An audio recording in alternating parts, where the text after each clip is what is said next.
Well, you know what? It is an honor to be here. I have many, many memories of this camp meeting. My parents, who are actually celebrating their 50th anniversary next summer, met at camp meeting.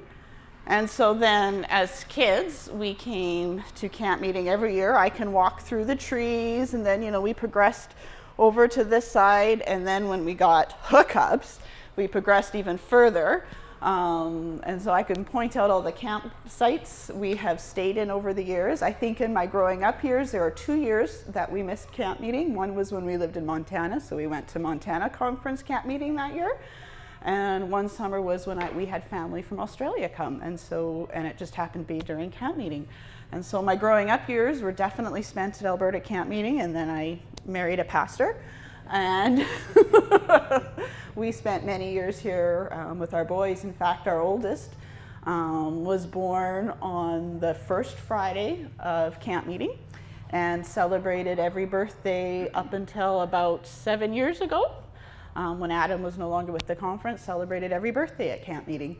And so, Alberta camp meeting has a real history and played a huge part in my growing up life. So it's a pleasure to be here this morning. Why don't we start with a word of prayer and then get going. Father, we are so grateful for this new day that you've given us. We're so grateful that you have woken us up this morning, that your breath of life is in our lungs and our hearts are beating. And so today is a good day, and we will rejoice because you have made it. Bless our time together, and may you just continue to pour out your love into our hearts so that it can overflow to all those we come in contact with today. In your precious name I pray. Amen. Well, my name, for those of you who don't know, is Angela Diebert. I'm the Director of Student Financial Services at Burman University. I've been there since 2014 and have been director for the last 4 years, maybe 5 now. I don't know. The years start to blend. But I have the privilege of working at Burman and working with our students and helping make their finances something manageable for them, and getting payments and all the stuff that finances do.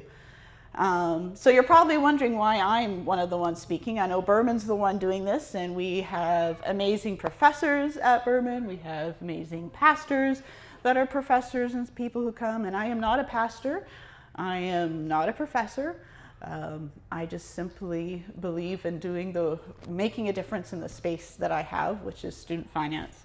And so when Christina from the marketing department actually emailed me, and I noticed that, it was BCC, so I knew it went to other people, and asked if I would be willing to share one of these during camp meeting.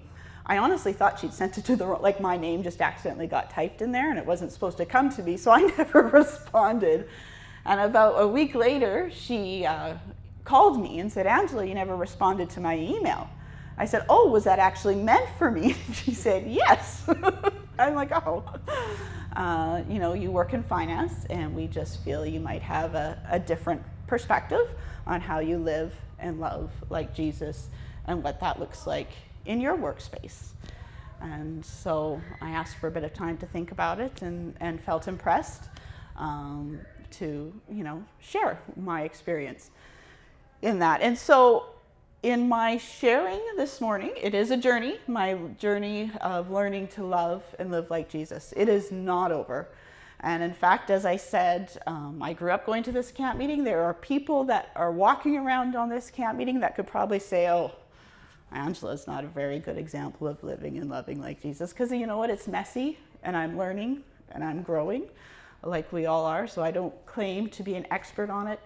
But I just want to share with you some of the things I have learned on that journey of living and loving, and how we can, maybe you'll find a little bit that you can incorporate into your own life, and we can journey together in this life to live and love like Jesus. As I said, there we go. I'm not a big tech person, so I have to remember to hit the buttons. As I said, I did grow up in this conference. I grew up out at Bicyker, Alberta. So a little farm community, but it amazes me always for a small farm community how many people I always run into and who have come from Bicycle, Alberta. So I grew up here in this conference. I've grown up coming to this camp meeting and going to Adventist churches, and so have certainly always been surrounded. I've been very blessed. I know it's not everybody's story, sadly, but I was very blessed to grow up in a loving home, a loving church community, or church communities, because we did move a few times, and go to loving schools. I mean, of course, every place you find people that you don't always get along with, but I grew up in a very safe and loving community, and I'm very, very grateful for that today. But as you're growing and learning about love, you start as a child, and of course as Corinthians, and we're going to look at Corinthians, you think like a child, you thought like a child, but then you start to grow up. And so, you know, I had a solid foundation of what love can look like in your family, in your community, in your church. But when I really start to think about how loving changed, or how my view of loving and living like Jesus, it really changed, I have to say, a lot when I started working full-time. I had the pleasure of being a stay-at-home mom until our two boys were, Austin was 6, so he was just starting grade 1, and Anthony was 4, so he was starting play school, preschool, whatever you call it. We had just come back from Andrews, where Adam had been at seminar, and I started working full-time at Sherwood Care. And that was a huge learning experience for me, juggling life as a mom and working full-time and having 2 lives that somehow you have to weave together: home life, work life, and then of course being married to a pastor, church life. So it was all these lives being woven together that really started to be fundamental in shaping my idea of living and loving like Jesus. And I do have to give a lot of credit, and what a wonderful surprise it was for me to see Gerald. Gerald was the CEO of Sherwood Care. Actually, he's the one that hired me, so you can either thank him or say, Gerald, what were you thinking at the end of today? But I say thank you. And helping me shape my views and how my views of living and loving and how that looked. And one of the first things when you are working with seniors, and I was hired at the Sherwood Care at first as the director of resident therapies, so I oversaw like recreation and rehab services there in the care center, and was planning activities and stuff with them. And then I later transitioned and was chaplain at the care center for a couple years before we moved. But when you are working with seniors in long-term care, it's a very interesting experience, because when they would come in to long-term care, people come into long-term care knowing that they're not there just to rehabilitate or get better. Maybe they've had a fall and that's what's brought them ultimately, but they know that is truly their end of life. It's their last home. It's their last place that they're going to be. And for some, it's dementia that brings them in. For some, it can be falls. It can be a variety of things. But when you have somebody in long-term care, you get to know them in a very small piece of their life. You know them for maybe, we said when we had people at the care center, they were maybe anywhere from 6 to 18 months that they would be with us before they would pass away. And so you get just a very small glimpse of those people. And you know what? Sometimes they aren't the prettiest glimpses. We know that different, whether it's Alzheimer's or other diseases, can really take away from who that person was. And so we would work very hard, as much as you can, to get to know the whole person that would be at the care center, who they were before, because they would have lived a whole long life. And part of that, when they would come to the care center in their frailty, in their confusion, for some of them, we would have family members that would say to us, like, Dad would be swearing up a storm and, hitting out, or Mom would be even. This would never have been them. I can't believe this has happened. This is not who they were. And he would assure those people that, I know it's not who they are. It's the disease, it's the aging process, it's that speaking. But no matter what circumstance a resident would come to us, no matter the level of care or cognition, every single resident that came into our facility deserved dignity and respect. And as we would seek to treat our residents with dignity and respect, it continued to develop in me the idea, the value of not just our residents in the workplace, this was the workplace where I was doing it, but that everybody deserved dignity and respect. And I think we can all agree as we look on the news, as we see the stories and the things going on around us, a lot of times that dignity and respect of people is being lost in the wayside. And see, I already missed dignity and respect. You know, when we look at the story of creation, we see a God who, when he was creating the world, he was speaking the sun into existence. He was speaking the trees and the flowers and the birds, and everything was spoken into existence. But when he created man, and he created man in his own image, he got his hands dirty. He created us. He breathed into us the breath of life. And so as the verse says, and I'm using the New Living Translation today, then God said, "Let us make human beings in our image to be like us.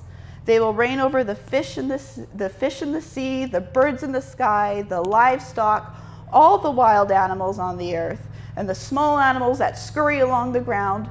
So God created human beings in his image. In the image of God, he created them. Male and female, he created them. And we're going to skip to verse 31. And then God looked over all that he had made and saw that it was very good. From the very beginning of time, each and every one of us was created in God's image. Each of us carries God's image in us. His breath of life is in our lungs. And for that reason alone, every single human deserves dignity and respect because we carry God's image. You know, David, the psalmist, talks about, "You made all the delicate inner parts of my body. You knit me together in my mother's womb. I thank you for making me so wonderfully complex." We are complex creatures, aren't we? Every one of us is different. Every one of us is unique. None of us are identical, and yet we all bear the image of Christ. Thank you for making me so wonderfully complex. Your workmanship is marvelous.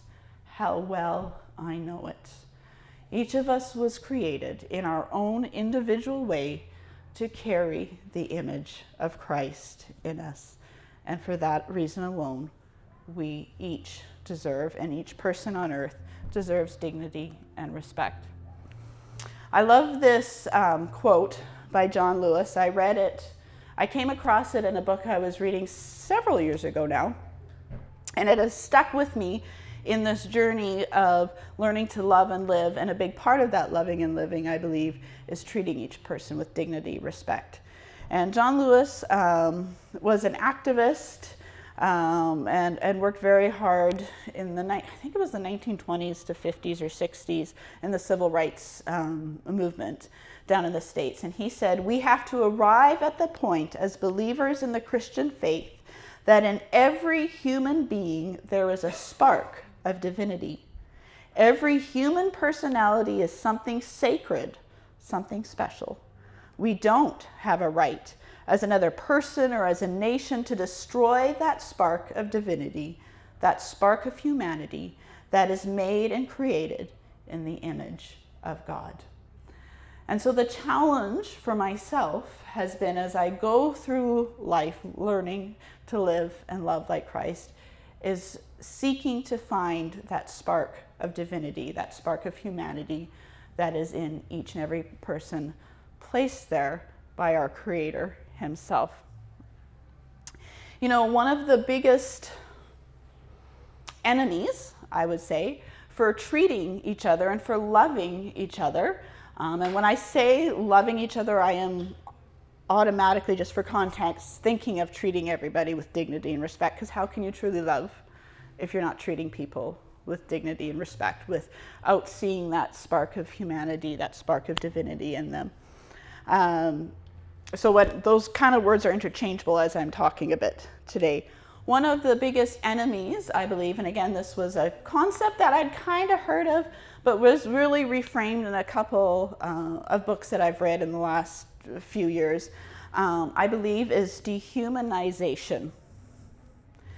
Now, dehumanization is a term, and I actually looked up because I had in my head what dehumanization was, but I gave and looked up the definition and put it on the screen for you to see. It is to deprive someone or something of human qualities, personality, or dignity, such as to subject someone, such as a prisoner, to inhumane or degrading conditions or treatment, to address or portray someone in a way that obscures or demeans that person's humanity or individuality.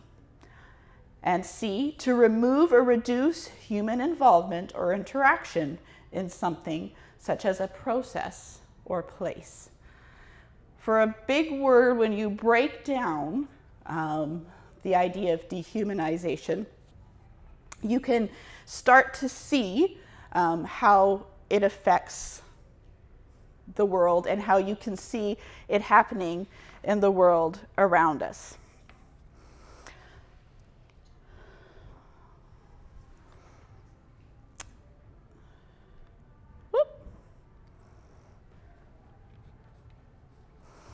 And so when you think of dehumanization, there are lots of different contexts that you can think of it in.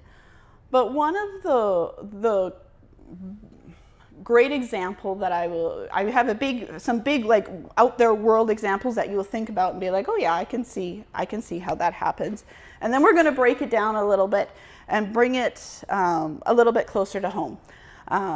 But first of all, when you think back to World War II, this is something that we've all heard about, we've all studied about it. The Nazis used dehumanization as their tool to destroy a whole sector of population. So they, for example, we had the Jews that they were wanting to get rid of. They said that all the bad stuff that was happening, the bad economy and all those things were their fault. They were called savages. They were called less than human. And when you get a whole society hearing this and starting to buy into that idea, you see, and history tells us, how we start to destroy each other. It's easy to sit here and think, oh, I could never, ever do that. And I would like to think that none of us here would. But when you are put in a context and all around you it's being blasted, it was in children's books, it was in children's songs, the kids were learning it in school, and that this was bad and they were doing bad things to us and they were going to destroy our life. That when you are surrounded in that context, they use this idea of dehumanization, that then you get a whole group, a whole country, half the world seeking to destroy these people. And so we see that. We saw it very much in Nazi Germany when they were destroying the Jews and they were trying to have the perfect line. Another example that we see here in Canada is our Indigenous peoples. You know, it's very interesting when you read the Indian Act, there's a phrase in there, and I wrote it down here. And it's just a little phrase in the Indian Act. It says of the Indian Act, it is an act to amend and consolidate the laws respecting Indians. Have you really taken the time to read the Indian Act? There's not a lot of respecting of our Indigenous people in that act. You know, because of that act, we created, and I say we as in immigrants, we created the residential school. We thought our way is better. You need to learn our language. Again, the word was used, you're savages, you don't speak English, you're living in tents. We need to, you know, bring them in and we need to make them like us. There was nothing respectful in the way that we treated the Indigenous people. We gathered them together. If we look at that definition C, to remove and reduce human involvement and interaction, we brought them all together and said, you're only allowed to live in this area. We created reserves. You need permission to leave this area, even though this has been your homeland for years. And this is where you're going to be forever. And you will live off what we give you.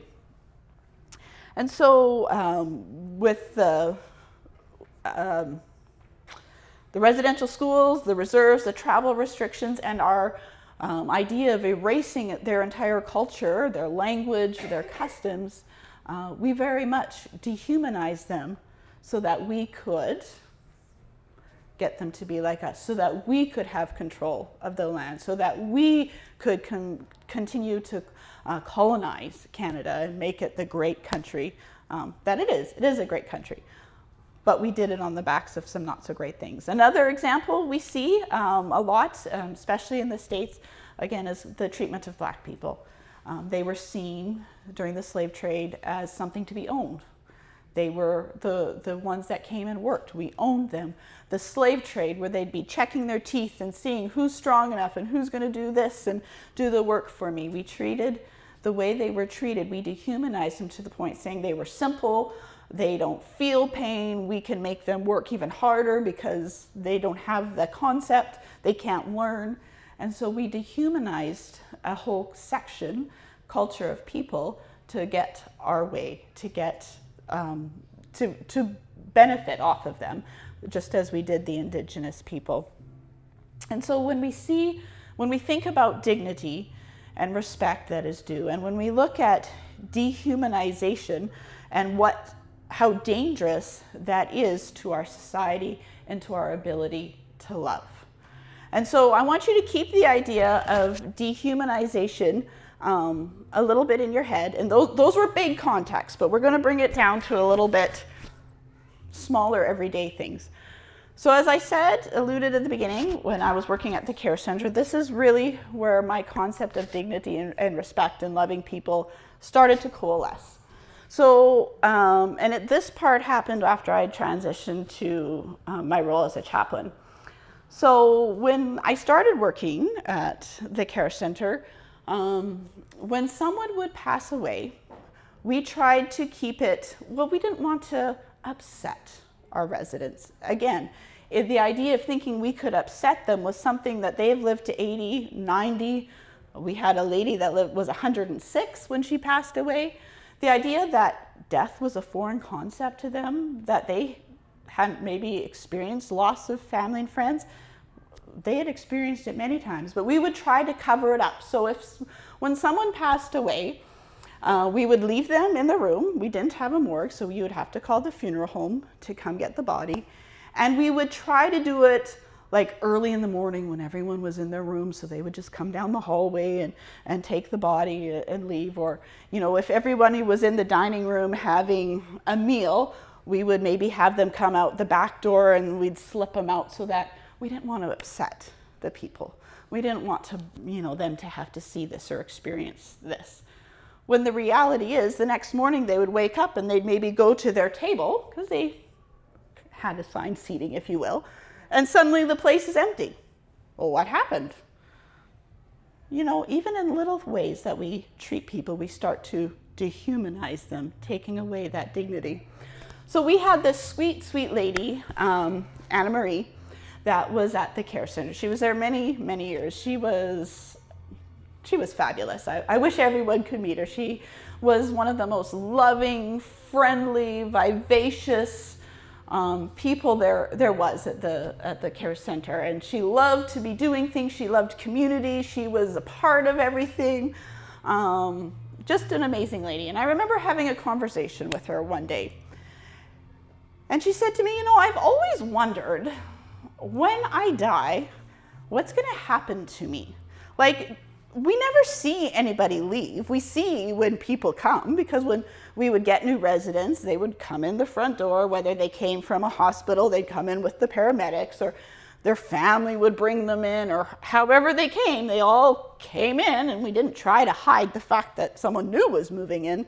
So she'd say, what happens to me? Like, do you have like a secret, chute in the floor that when someone dies, you just stick them down and they're just gone?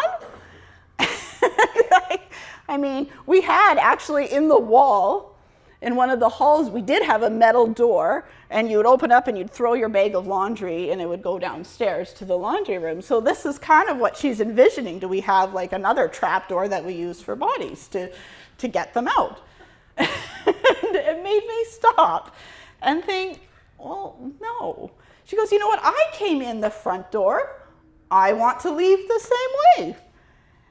And I thought to myself, and we talked about it as leadership of the care center, you're right. You know what? Every person deserves the dignity and respect. If they have the dignity and respect to come in the front door in life, should they not have the same dignity and respect in death to leave the front door? So this idea started a whole conversation and a whole culture change at the care center. And we started a new protocol called the Dignity in Death Protocol. And what changed in that is that we had someone on staff who was a beautiful quilter. So they made a beautiful quilt, floral quilt. It was gorgeous. And we started to, I don't want to say celebrate, but honor each and every death that occurred. Again, honor the dignity of that person when they passed. And so when somebody would be passed away, already it was part of the job as the chaplain, I was called to every death. And so when the funeral home would come and they'd get the body ready and put it in the body bag, we would then lay our beautiful quilt over the body. And then we would announce on the overhead system that, I'm going to say Bob is leaving the building for the last time today. If you'd like to pay your respects, we invite you to step out into the hall as Bob leaves. And you know, residents would wheel themselves to their doors. If they were in the middle of eating, they would stop and turn and wheel to the side, worship or whatever activities. Staff, laundry staff that were downstairs would come up. Kitchen staff would step out of the kitchen. Nursing staff would pause, and everybody would line the halls and line the doors as Bob or whoever left the building for the last time. Dignity in death. Dignity and respect in life. You know, we started to see a change. Our residents started to get even more of a sense of peace about end of life, about death. Because they knew when they left. They knew when the breath left their lungs and their heart stopped beating that they were going to be treated with dignity and respect. You know, at the care center, we had some of the most amazing staff and nurses. And so as that culture changed, I once had a nurse say to me, you know, when the people come from the funeral home, they're just hired to pick up the bodies.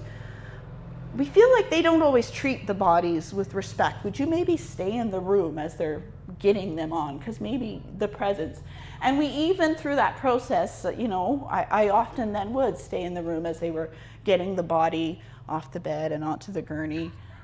It brought to them, and then they would see the display of the staff. It changed the culture of even the people coming into our buildings, the people whose job, university students or whoever, whose job was to go around and pick up bodies. It changed even their idea of dignity and respect, not just in life, but in death.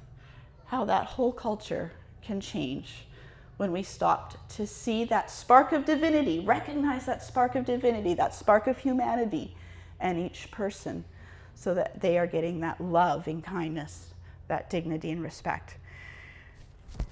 You know, when we look at Jesus and the way he treated people, he treated people, you know, I think of the woman that was caught in adultery. Did he right away just start, well, you were wrong in that? No, it was the people, the Pharisees, that had caught her, that were shaming and dehumanizing her as a whore and all this stuff. Jesus treated her with dignity and respect.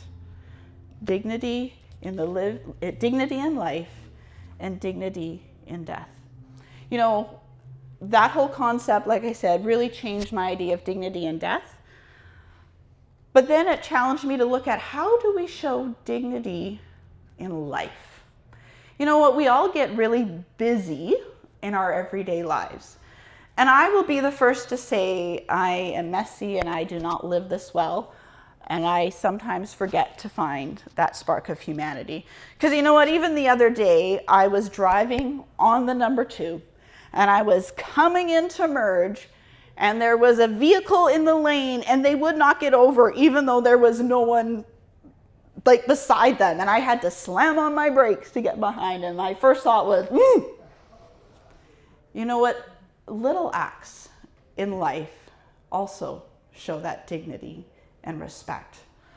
Dignity in just being there and listening and recognizing that, you know what?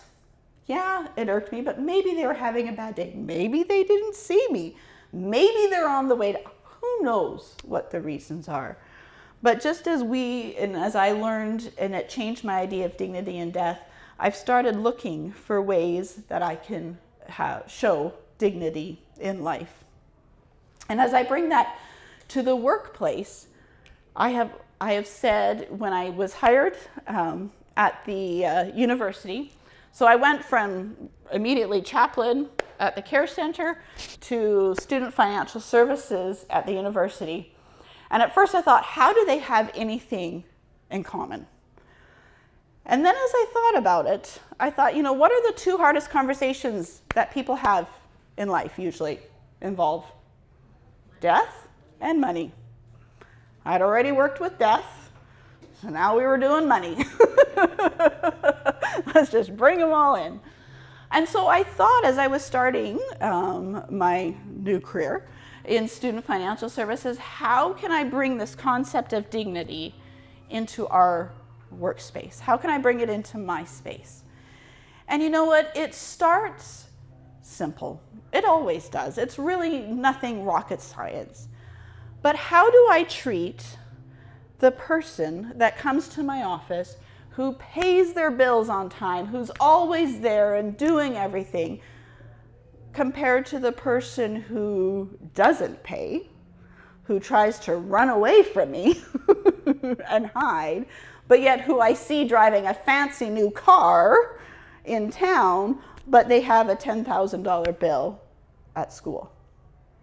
How do I treat them? And so it came, the challenge to me, both in a hard way, but also in the challenge fun kind of game way. How do I find that spark of humanity in each person that comes into my office? No matter their story, no matter their circumstances, no matter how many times they've defaulted on their stuff and how many times it's been paid on time. Do I treat each person the same? It doesn't mean that I can say, yeah, no, don't worry about paying and, it's okay. There's boundaries, there's rules, but it's how are we treating them? Are we treating each person that comes into our space with dignity and respect? So we're going to kind of come back to this dehumanizing that we see. Another good book I've read in the last few years, I've read a lot of her books, but this one is where a lot of some of my thoughts on dignity, respect, and that came from, was Brene Brown says, dehumanizing always starts with language, followed by images. We see this throughout history. Now, we talked about kind of the big 3 things in history where we see dehumanization. And if you follow her quote, you see how it started with the Nazis. It started with language. These people are less than us. They're rats. Then it went to propaganda, pictures, storybooks, all this kind of stuff, radio messages. We see it in how we treated our indigenous peoples. One of the articles I was reading in preparation to this, and I didn't get time and I didn't put it on the slide because it wasn't the point, but it was just showing posters and showing in how even in the posters we were dehumanizing the indigenous people and by saying that we were superior, so we should be farming the land, we should be taking over the land. And by we, again, I mean us Caucasian immigrants that were coming in. Dehumanizing always starts with language, often followed by images. And so that made me start to think, what language am I using? Am I, and I have been caught in the trap of using language that starts to dehumanize people? You know, we're going to bring it, we talked about those big three, so we're going to bring it a little bit closer to home. Is everybody here kind of from central Alberta? Well, Alberta, let's just say Alberta. I'm from central Alberta, but I think, are we all from Alberta? So where have we seen maybe some dehumanizing in Alberta? How about in politics? I mean, Trudeau hasn't been prime minister for a few years, but I still see bumper stickers about him, and I'm not going to say the word that's on those bumper stickers because it's not appropriate for this space. We don't have to agree with the person, we don't have to agree with the politics, but how are we treating people? What words and language are we seeing being used around us? So again, in politics, we've seen it liberals versus conservatives, NDP, separatists. That's my second point. It's a huge one right now in Alberta. Separatists. We don't have to agree. I personally think we should all stay in Canada. I'm quite proud to be Canadian. But you know what? What language am I using when I'm talking about it? Every single person, separatist or not, liberal or conservative or NDP or Wild Rose, I don't know what we all are anymore, have a spark of humanity in them, have that spark of divinity in them. So what language are we using when we talk about it? What about in our church? I know I step on my own toes when I say this. In all of this, I step on my own toes. I grew up in an Adventist home. I am generational Adventist. My grandmothers on both sides were Adventist. Adam didn't. Adam grew up in a Catholic home. And as Adventists, we have done a pretty poor job sometimes of dehumanizing other denominations, especially Catholics. Adam's grandmother was a devout, Jesus-loving Catholic woman. And I know a lot of his family are. And I know when you start to put that dehumanizing language, oh, it's the beast, oh, it's this, we put that language on the people. So how as a church do we sometimes even dehumanize? What about women pastors? I know we have them in our Alberta conference. Amen. But I also know as a worldwide church, they aren't always recognized. What language, whatever your belief is on that, what language do we sometimes use in that? Or what about people that are just look different than us? You know, what about the LGBTQ plus community? Do we sometimes use dehumanizing language and actions towards them or those people that look different? Street, homeless, unhomed people.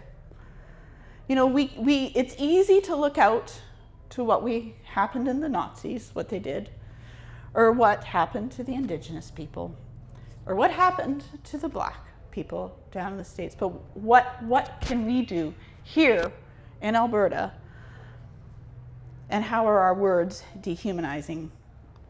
So you guys kind of were already a little bit ahead of me, so you know, you guys are all pretty awesome. But something to think about. What are some words that we think about others that can be dehumanizing? Maybe we, you know, are enough socially aware that we're not saying those words out loud, which is good. That's a step to keep them. But maybe we think some of those words in our head. When you are passing, when you're walking, I'm a walker and a runner. This last year has been a little tough for running. But when I do run, I run quite often early in the morning. So it's 5 o'clock in the morning. And half the year it's dark, because, you know, where we live. And sometimes I will pass someone that doesn't look like me on the sidewalk. What thoughts, even unbiased thoughts, am I thinking about that person? Am I suddenly moving to the other side of the street because they don't look right or the way I maybe would want it to look? And so I have dehumanized in my, this group of people, and this is what they do. So what words do we think about others that can be dehumanizing? And also, what dehumanizing have you witnessed or encountered in your sphere? And we've kind of talked about, what we see and what's going on in Alberta right now in our world. But I want you to keep that kind of ponder that thought a little bit in your mind. Pardon me? Yes, please. I'm a native girl in our church. Mm. And I made a point of being friends with her. Mm-hmm. And so she'll open up to me and she talks about how certain people, because she's native, and she'll say hi to them and they'll just look at her and turn around and walk away. 100%. It's not even saying anything, it's not even doing anything, you're not worth my time to say hi to. Absolutely. Oh. Yeah. I had a black student in my office a couple years ago. And we were having a conversation about finances. That's what I do. And somehow we got around to the challenge that they were, it always happens when they're in my office, it's usually because there's a money problem, that he was experiencing with his family. And he was also been an immigrant, was a new Canadian, had perm res. And he was talking about the process that he went through to get approved for his first mortgage. And I can tell you, again, he was a black person, so our skin color is not the same. The questions that he got asked and the information he was required to give his bank to get a mortgage was very different than any information that's ever been asked from me or Adam to get a mortgage. And we both live in the same community where we've gotten mortgages. It happens. It happens. Mm-hmm. Does anyone else have anything, a thought or something they have encountered? I don't want to cut anyone off. I love conversation where they have seen or experienced maybe some dehumanization, whether it's been in action or word. In our churches, the vaccination and unvaccinated. 100%. Absolutely. Yeah. Yeah, she said in our churches, when we were doing the vaccinations, COVID, that was a huge, even in our workplace. Absolutely. Of those who chose to got vaccinated and those who didn't. Again, we all have our opinion on it, and that's fine. We're all entitled to our opinion. But we're also all entitled to dignity and respect in that. Yes? Anything that divides or separates us is dehumanization. Yes. It's also causing more wounds onto this fallen world. Yeah. And how many times we step over homeless, we walk right past people who have wounds and issues and sensitivities. And unless we become aware and sensitive, it's difficult to call ourselves Christian, I feel. I agree. Yeah, absolutely. So she was talking about any time there is division, disagreements, however you want to say that, you've said it much better than I will repeat, we can encounter dehumanization. Because when someone doesn't agree with me and we're on opposite sides, it's so easy to start that dehumanization language and actions and how we are treating people. And it's not Christian when we start to do that. Yes? So when the war in Ukraine started, I know a Russian family that wasn't treated very well. Like, particularly their daughter was in high school that received threats. Yes. Like a pretty kind of, bad. Yeah. So they had to pull out of school. Yeah. For those who didn't hear, when the Ukrainian war started, this gentleman knew a Russian family and a Russian girl who was in school and was receiving threats. Most Russians don't want that war either. But we lump it all together and we start to dehumanize bad because they're the country that's aggressing. Ukraine, yes. That reminded me of a fellow church member at the time of COVID. She was Korean. Mm-hmm. And she would go to Costco and people were doing just that. Mm-hmm. You look Asian, Yes. so therefore Yes. they got nasty with her to Yes. the point that she was scared to go to the stores Ab- anymore. absolutely. Yes. And she was Korean. But Yes. she looked Yeah. Asian. Yeah. Right? Exactly. Yeah. And was probably could have even been born in Canada Australia. or Australia. Yeah. Okay. Yeah. You know what? COVID brought out a really ugly side of people too. And it just, I mean, it's our world. We know it's going to get worse, but yeah. And I think what I'm hearing in this is that we reduce them to one dimension. Yeah. You are or you look this way, therefore you are only that. Yes. And I don't see you as anything more than that. Yeah. And I struggle with that in my thoughts. Yeah. I get an idea in my head and I can't add anything to that. I don't see them as anything more than that. And that becomes the thing that I fixate on, so I then direct everything to the person because they're no more than that. Yes. So if I can make it's reducing a person to one thing, whether it's because they weren't vaccinated or because they're Korean or Russian or whatever, or because they're on this side and I believe this, instead of seeking to know that whole person, and if I can expound, seeking to find the divinity and that spark of humanity within them. Thank you. You guys are awesome. Maybe to just like bring up an opposite example where Yeah. I've made Muslim friends who are absolutely amazing people. Absolutely. They have all of the same values. 100%. Yeah, I can't say like every Muslim person. Yeah. Like that, but those particular people that I made friends with were amazing. Yeah. Yeah. Yeah. Yeah, absolutely. Yeah, we have that automatic. I mean, I worked in an office where there was 5 of us in the therapy department. Mm-hmm. And the fellow who came in to do a mat leave was from a Hindu background. He was wearing his thing. Mhm. I'm thinking, okay, you know, in my mind, I'm having to play my mind, you know. Yes. And I just let him be Yeah. as is. Mm-hmm. Come to realize that culture has very good values in it. Yes. And the same with the Muslim culture. I befriended my banker who was a Muslim. Now she calls me all the time. She needs a ride. Who she calls. I love it. You know, but at the same time, you have to get past you have to mentally get past that point like, oh, you're this and that. Yes. Yeah. Yeah, you do. Again, grouping them in instead of. And one of my other coworkers at a point in time, I found out after she'd been there for a little bit, was gay. She said, no, she's my girlfriend. And I remember this shot of pain went right through my system, of disappointment pain. But you know what? I made up my mind I was going to be the best Christian friend that she could ever have. And there came a point in time where she stood up for me and defended me. Mm-hmm. Because you have, like you're saying, when you make the mental decision to treat somebody and let them be who they are, things there's a kind of a beauty that comes afterwards. Absolutely. There's a great And beauty. I've not always done that. Oh, no, me neither. I'm as guilty as the next person. Me neither. So I say, I'm not standing here saying I got it right. I do not. This is a learning journey. But sometimes when it has happened, It's turned beautiful. out to be a beautiful thing. It is beautiful, absolutely. Yes. Okay, so I was once married to a Muslim. Mm.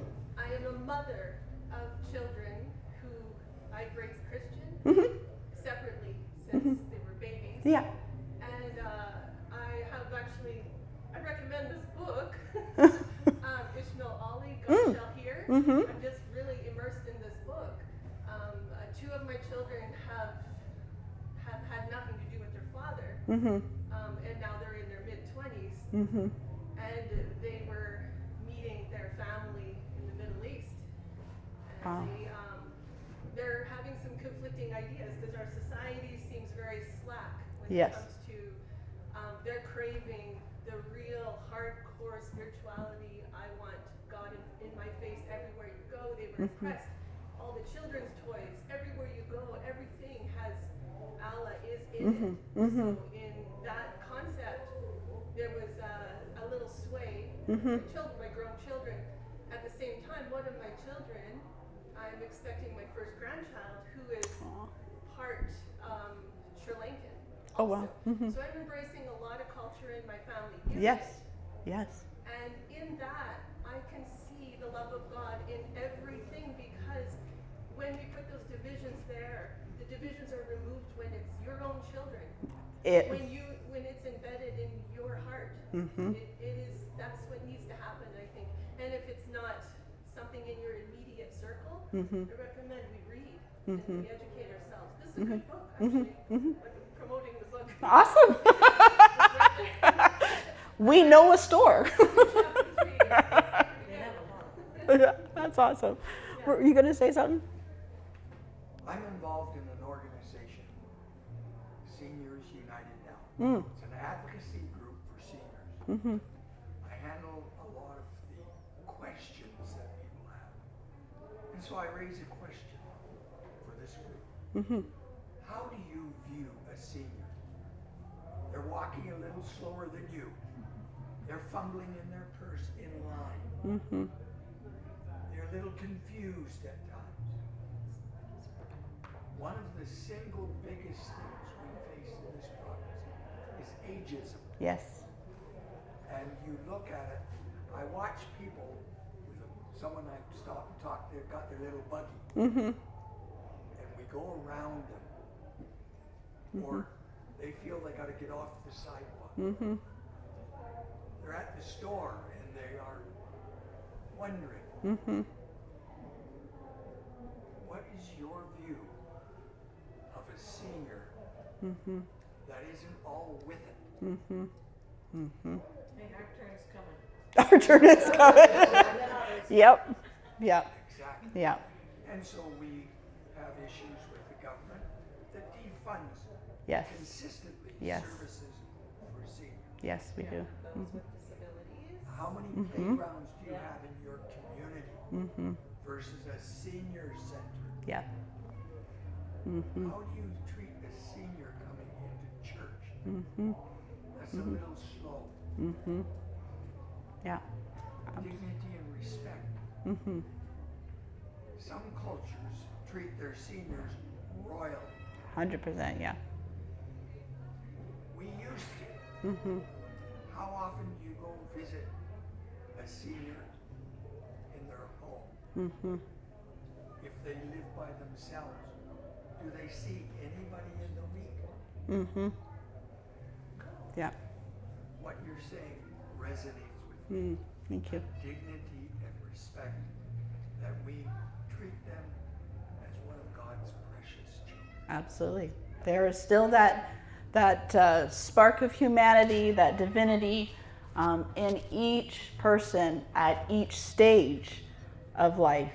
You know, from those precious babies that we all love. Everybody loves a baby, right all the way up till the very end in our seniors. Absolutely, and we do see that divide in Alberta, and it's a huge growing population here. Huge. Thank you for sharing. I appreciate you all being vulnerable. To share is to be vulnerable. So I appreciate that, and thank you for that gift. We are called to do something different. We are called to love. You know, actually just in the fall, I had the privilege of attending a conference in Ontario, and it ended up being, she spent the whole weekend on First Corinthians 13, the love chapter. And you know, as I continue, and I don't mean this to ruffle any feathers at all, because I know where I am. I'm at camp meeting. We are Seventh-day Adventist Church, and I am a proud Seventh-day Adventist. But sometimes I think we get too busy worrying about the mark of the beast, and are we going to keep the Sabbath at the end and all that stuff, that we forget love. And I am not a theologian, I am not a pastor, so there's probably many reasons why they can tell me, but I'm a heart person. And when I look around me, I think the greatest test is going to be not if I go to church on Sabbath, or not if I don't shop on Sabbath, but how do I love all these people that we've talked about? I did, and let me tell you, it's a lot easier to keep Sabbath than it is to love people. Just saying. So 1 Corinthians, we are called to love. And I love the verse right before. Actually, it ends chapter 12. And in chapter 12, it's talking about all the spiritual gifts and that we, desire all these spiritual gifts, and they're all wonderful. And then Paul says, but now let me show you a way of life that is best of all. And again, I'm using the New Living Translation. If I could speak all languages of earth and of angels, but didn't love others, I would only be a noisy gong or a clanging cymbal. If I had the gift of prophecy and if I understood all of God's secret plans and possessed all knowledge, and if I had such faith that I could move mountains, but didn't love others, I would be nothing. If I gave everything I have to the poor and even sacrificed my body, I could boast about it. But if I didn't love others, I would have gained nothing. Love is patient and kind. Love is not jealous or boastful or proud or rude. It does not demand its own way. It is not irritable, and it keeps no record of being wronged. It does not rejoice about injustice, but rejoices whenever the truth wins out. Love never gives up, never loses faith, is always hopeful, and endures through every circumstance. Prophecy and speaking in unknown languages and special knowledge, it will be useless. But love will last forever. Now our knowledge is partial and incomplete. And even the gift of prophecy reveals only part of the whole picture. So all you Revelation people, you only get half of it right now, just saying. But when the time of perfection comes, these partial things will become useless. When I was a child, I spoke and thought and reasoned as a child. But when I grew up, I put away childish things. Now we see things imperfectly, like puzzling reflections in a mirror. But then we will see everything with perfect clarity. All that I know now is partial and incomplete. But then I will know everything completely, just as God now knows me completely. 3 things will last forever: faith, hope, and love. But the greatest of these is love. Love wins. Love wins every time.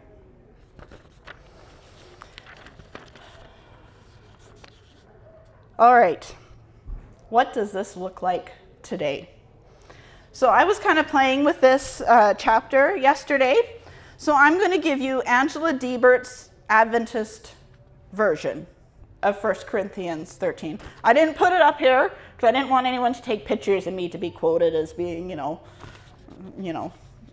desecrating the Bible.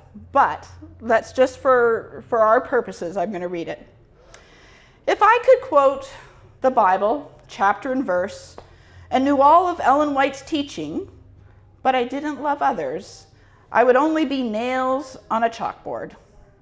If I had the gift of prophecy and I understood all of Daniel's and Revelation's secrets, and if I had such faith that I could move mountains, but didn't love others, I would be nothing.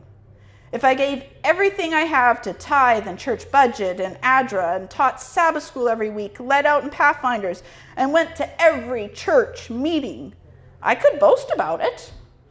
But if I didn't love others, I would have gained nothing. Love is patient and kind. Love is not jealous or boastful or proud or rude. It does not demand its own way. It is not irritable, and it keeps no records of being wronged.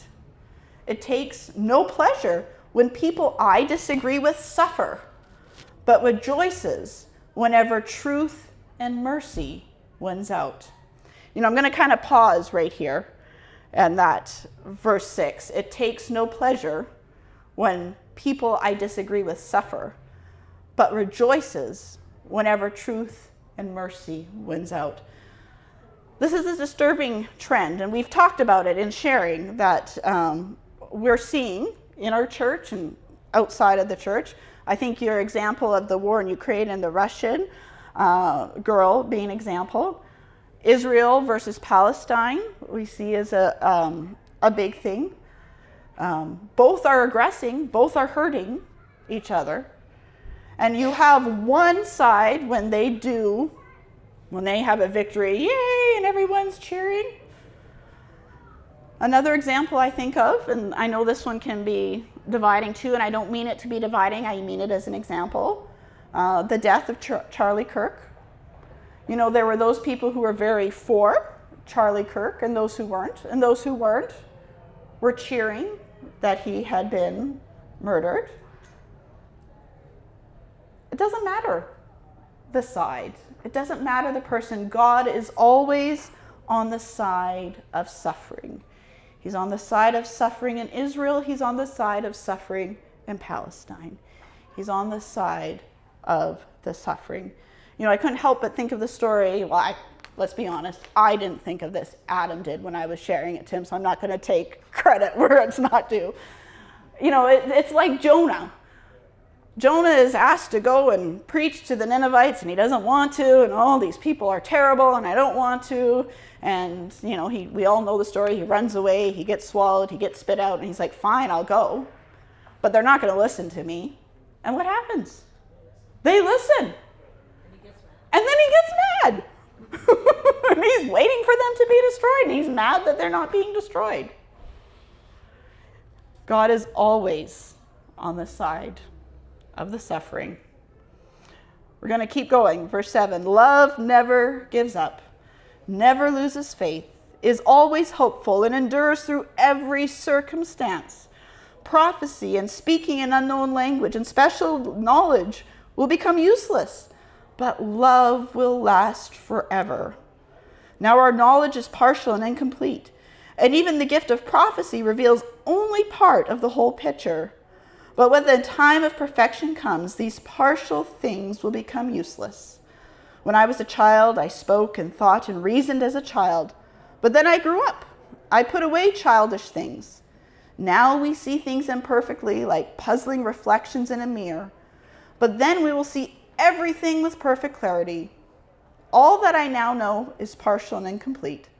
But then I will know everything completely, just as God knows me completely. 3 things will last forever: faith, hope, and love. But the greatest of these is love. So how do we live this? What does it look like in today's world? Here in Alberta, what can it look like? You know, so many of you already kind of poked at it when we were sharing a little bit ago. Because I believe the first thing it is to be curious. You know, so often we get stuck in our opinions, in our beliefs, in our sides, that we shut other people down. Even if we don't agree with them, we shut them down. So instead of shutting people down, we need to get curious. We need to seek to understand. When we're sharing, when we're talking, when their view is different, tell me more. Why? What makes you see it that way? Why do you see it that way? Interesting. Listen to learn. How often are we caught in conversation with someone who's different or sees things differently or has different views or beliefs, and we're kind of listening, but we're listening with the purpose so that we can come back with our idea? How about if we were just to listen to learn, not listen to respond, but just simply listen to learn? And number 3, seek out opportunities to learn. You know, one of the things I started doing a few years ago, and it's expanded since then, but hey, start small, whatever. Every February, what month is February? Pardon me? Valentine's. Valentine's, yes. Probably thinking of that. Oh, I actually wasn't thinking of that, but it is Valentine's. Black History Month. You know, I started taking the opportunity every February to read a book either by a black author or that addressed racism or those kind of things. We now have an Alberta Orange Shirt Day, September 30. I've started taking the opportunity. I've read through the Truth and Reconciliation, or I've read stories about experiences that people had in residential schools and that kind of thing. This is one that maybe not a lot of people pay attention to. June is what the LGBTQ plus community calls Pride Month. I've taken the opportunity to read books or learn from or hear of some of their stories or listen to their experiences. We may not have time to do everything, but start small. When we have a calendar that kind of gives us these things, use it as an opportunity. If it's something you don't know about, if it's something that intimidates you, whatever it is, or if you brush up against maybe meeting a Muslim friend or coworker or whatever, take that opportunity to learn a little bit. Read a book, read an article, just continue, seek opportunities to learn. I'm part of a small group, and once in this small group, I'll be honest, I've always said I am a bad pastor's wife and a bad Adventist because I really struggle with Ellen White. When I was growing up, my parents went through a very conservative phase, as many did kind of in the late 70s, early 80s, that sort of thing. Not everybody went as extreme as them. And loving home, nothing like that. But Ellen White was held over me over more than the Bible. It was always Ellen White says this, and Ellen White says this, and Ellen White, and you need to read.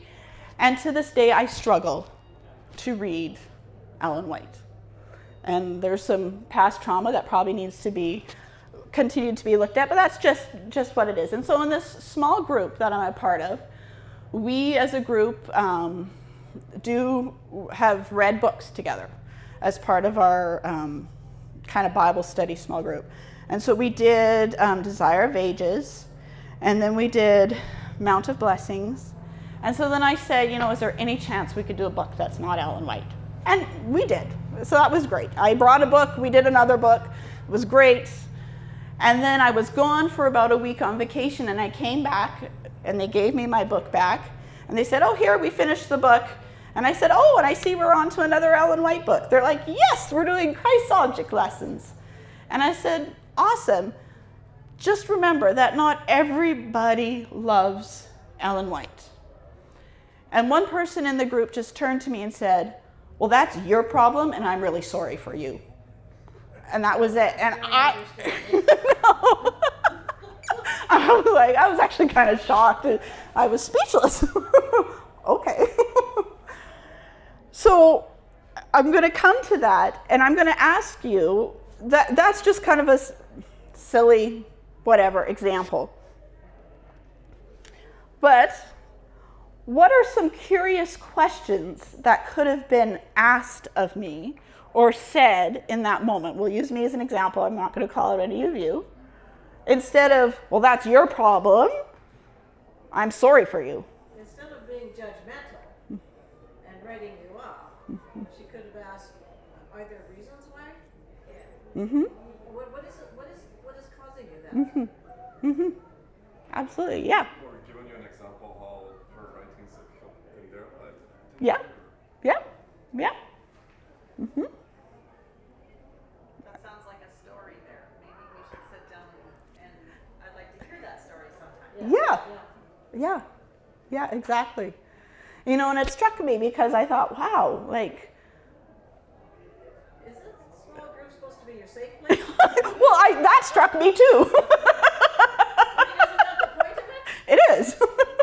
It is. It is. So I use that as an example to be thinking for yourselves. How can you turn when you're faced with somebody who maybe says something? It may not be about Ellen White. It may be about the separatists, or it may be about, I don't know, all the issues that we've kind of talked about, and then there's 100 more. How are you responding? How can you respond? What are some curious questions you can ask them? I'm going to take it a little step further. You know, it's one thing to think about what we can do for others and how we can, but what about for ourselves? What are some curious questions?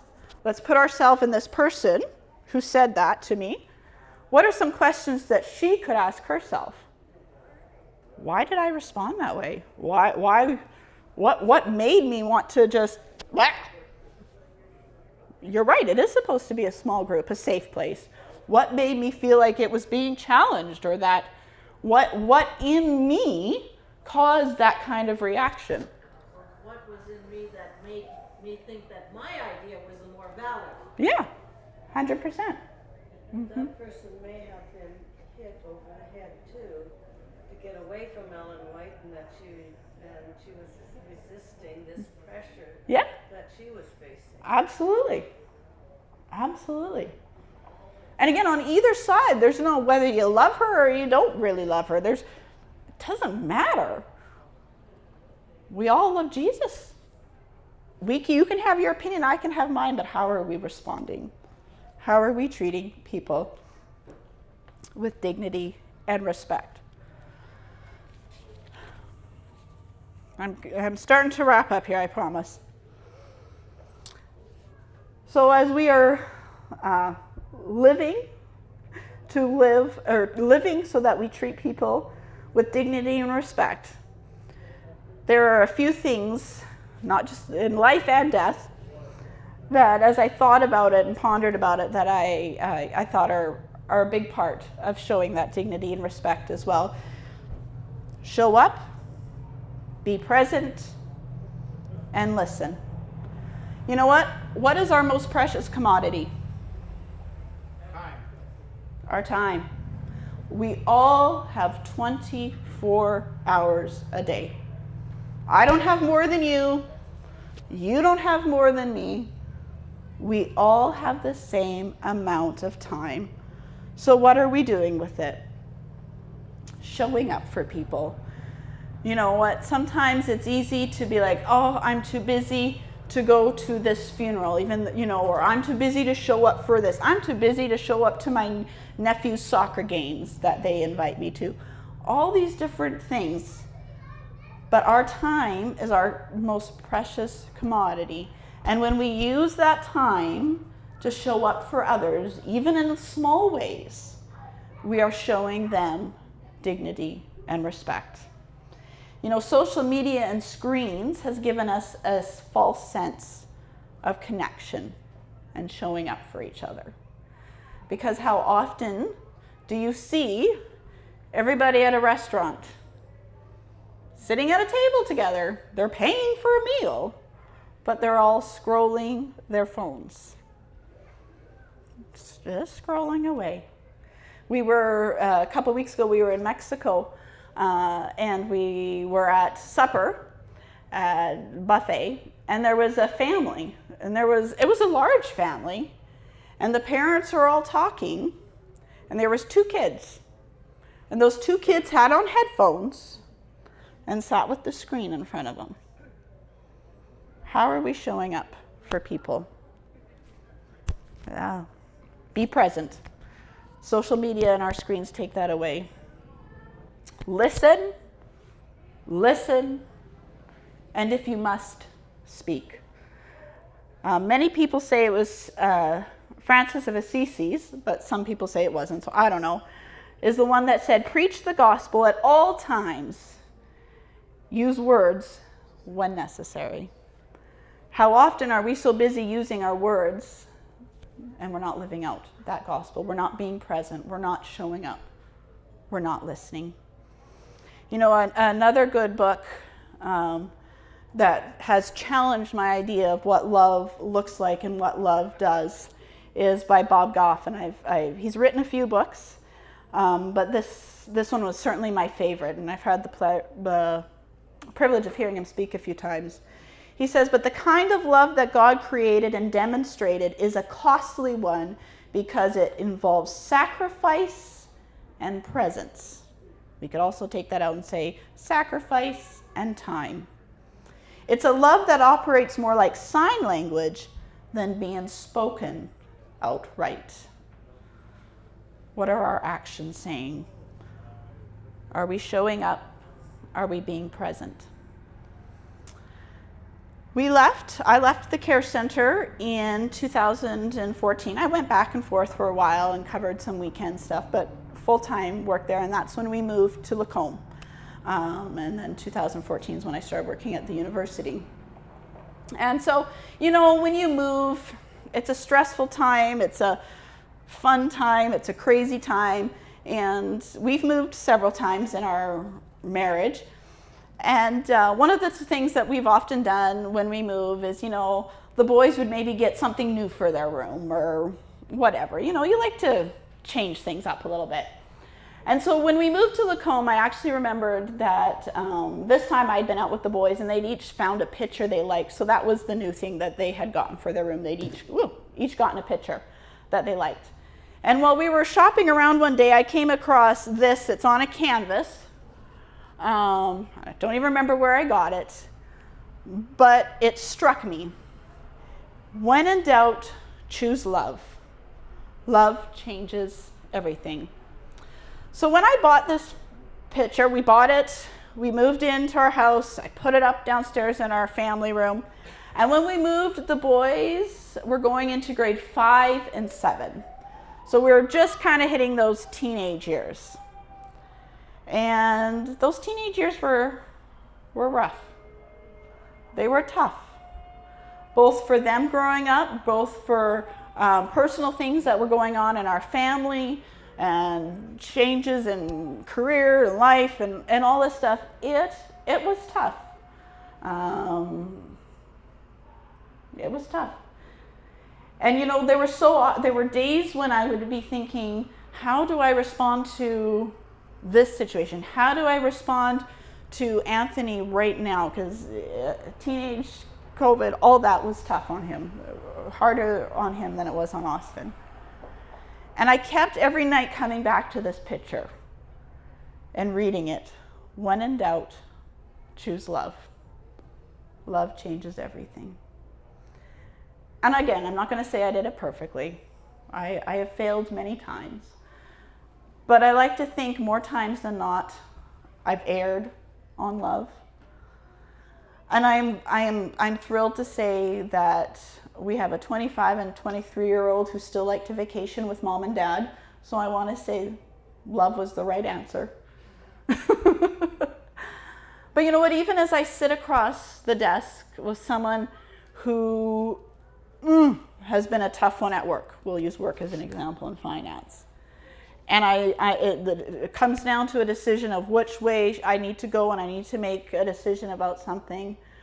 If Adam and I need to make a decision about things, more and more this question has been the one that is the turning point.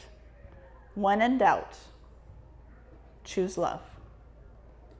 Love changes everything. And you know what? That everything maybe doesn't happen right away. It's not always immediate. And I think sometimes we may not even see it here on earth, to be honest with you. But I do believe with my whole heart that love can change things. That love wins. I'm going to end with one more quote from Bob Goff. Love is never stationary. In the end, love doesn't just keep thinking about it or planning for it. Simply put, love does. It's so easy. I will do that. I need to do that. I should do that. I'm gonna do that. If I have when I have the time, when it comes down to it, love just does. So when you are in doubt on a situation, on a response, choose love. Because love will change everything. Let's close with prayer. Papa, you are the author of love. And you have said that there is no fear in love, but perfect love casts out fear. There's no shame in love. There's just your love. And I know I make a mess of it many, many times. We all do. But we know that love does win. And we know love does change everything. So just continue to do your work in us. Pour your love in us and through us so that we can share it to this hurting world around us. In your precious and holy name I pray. Amen.